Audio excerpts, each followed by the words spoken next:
Hey everyone, welcome back. Now we talk about all kinds of things pertaining to Central Oregon here on this channel, obviously with an emphasis on real estate. And today we're going to take you on a tour of some lesser known neighborhoods that are really more like hidden gems here in Bend. These are not necessarily secret, but they're lesser known neighborhoods. They don't get all the glitz and the glamour.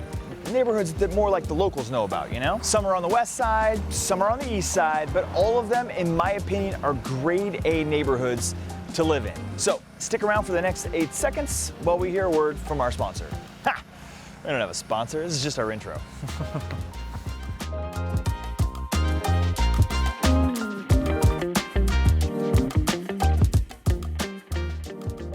Okay, there is just something about the west side, isn't there?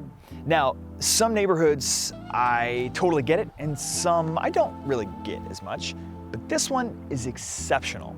This is Newport Hills, and although we call it Newport Hills, the sign says Newport Hills, it's actually technically called Forest Hills, according to public records. I don't know why I'm telling you that, I just wanted you to know that I looked it up, okay? Because both names actually describe the neighborhood perfectly. The neighborhood's right off of Newport. As you can tell, it's backed up into the hills, and there's tons of big, beautiful ponderosas here. It's like you're in the forest. This area was developed and built back in 1994, and it looks like it finished up at about 1997. There are approximately 90 homes in here, and what's really great is because it was built a little while ago, most of the homes here are on larger lot sizes, which is great. In fact, when I kind of spot checked 4 or 5 different properties in here, the lot sizes ranged from about a 1/9, about a 1/5 of an acre to over a 1/4 of an acre, which is amazing. Now, all the homes here were built back in the, like the mid-90s. These are nice, larger, stately homes in a very, very charming part of town.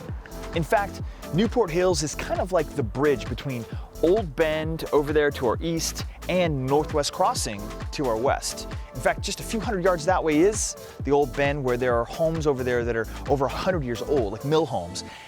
And then of course we've got Northwest Crossing homes over here that are, maybe only 15 to 20 years old. In fact, homes in here don't really even come on the market very much because that's how much people love living here. Now there's one neighborhood that's left on the west side that I do think we need to talk about. It doesn't get enough credit in my opinion, and that is Skyliner Summit. Now Skyliner Summit is actually wrapped up into the family of Broken Top neighborhoods, but it's not Broken Top. I mean, Broken Top's over to the west. The other cool thing is we got Northwest Crossing here to the north, so it's kind of trapped in between 2 really high price point neighborhoods. It's far more affordable here than across either street. Good news is you get to take advantage of all of the amenities. It's still walking distance to the Northwest Crossing downtown area, the farmers market, all of the parks, playgrounds, access to trails. It's west side living to the fullest, but almost an east side price point. Almost. Now there are a few roads here that have much larger homes on them, very much more reminiscent of Broken Top, but along Quinn Creek Loop, Flagline Drive, and Outlook Vista Drive, there are some great opportunities that have the best of both worlds. Now with over 300 homes in here, some are front-loaded and some are alley-loaded. And the topography of this particular area is also what varies the kind of homes that are in here. Some are kind of small, but because some of them are actually built kind of on the side of the hill, they're actually very large with big walkout basements. Now the neighborhood was built back in the early 2000s, and so as you can probably tell, some of the landscaping is full and grown and very mature, which makes really, really great curb appeal in this neighborhood. The park, located in the center of the neighborhood, also provides a really great amenity because some of the lot sizes in here are a little on the small side. And even if they're not necessarily on the small side, if they're kind of backed up to a hill, the lot just kind of falls away from you, and you can't really use that anyway because it falls away from you. So that's why the park is great. All in all, I think that this neighborhood being on the west side delivers a ton of value. I know you're probably ready to get to the next secret neighborhood that we have lined up for you, but my question is why? Are you planning to move here? We know you have plenty of options out there, but my team and I would be honored to be your real estate resource of choice. So if you're looking to get a hold of us, you can stalk us. Our contact information is down below in the description, and we would love to hear from you. Thanks so much. Back to the tour. I do love me some East Side. Judge me all you want. It's quiet over there. People are just chill. There aren't a gazillion people everywhere. Problem is finding a really great neighborhood over there. And this is one of those great pockets with around 150 homes right on the northeast side, just off the parkway. This is a really great place, a really good access point for Bend. With around 150 homes right off of Empire on the northeast side of town, access to the parkway is super convenient and you can really get around town really effectively and easily. Now this neighborhood was also built around the early kind of 2000s, but what I really love about it is just how classic it looks. It's just like that American dream neighborhood in my opinion, obviously.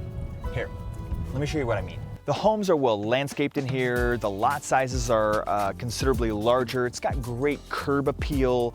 Actually, most of the homes are big enough to accommodate, not most, some of them are big enough to accommodate triple car garages and even sometimes RV parking, which is a really big deal here.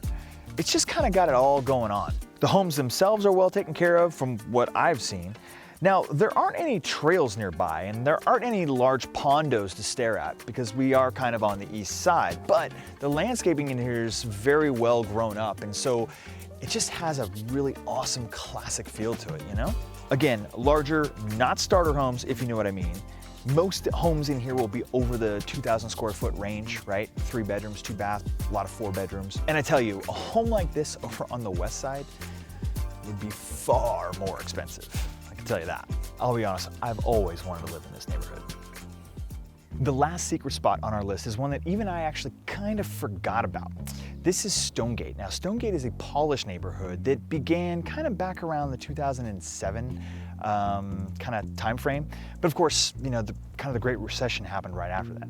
So it took a little, cougar.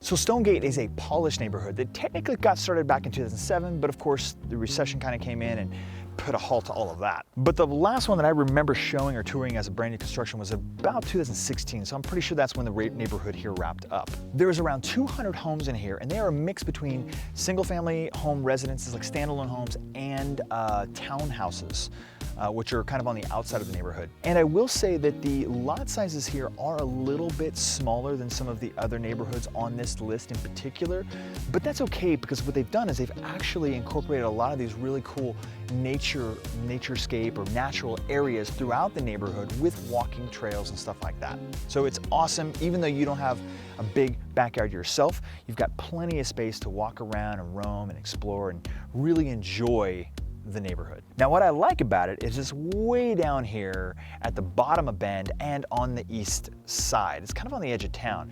In fact, that might be why I forgot about this neighborhood. There's just nothing really going on down here. It's just nice and quiet and peaceful.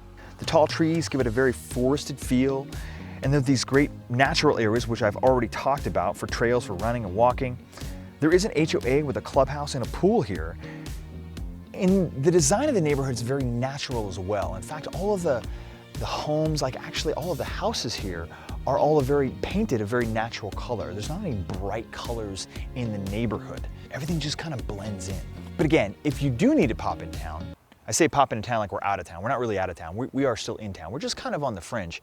If you do need to pop in town, the parkway is just right over there. So you just zip over and you're into town in seconds. This is a great neighborhood, very well contained, very woodsy and natural, yet still modern. You don't really feel like you're living in a cabin in the woods. All in all, it's got a great, just Bend vibe to it. If you find this video helpful, be sure to smash that like button and don't you dare forget to subscribe. You know, hit the little bell notification, all that jazz. And as always, thank you so much for watching. What kind of neighborhoods do you want to know about? We're always looking for new ideas. Drop some neighborhoods or some topics down in the comments section below. We would love to hear from you. And again, if you are looking to buy or sell in the area, we'd love to be your resource of choice. Thanks so much for watching. We'll see you next week. But along Quinn Creek Loop,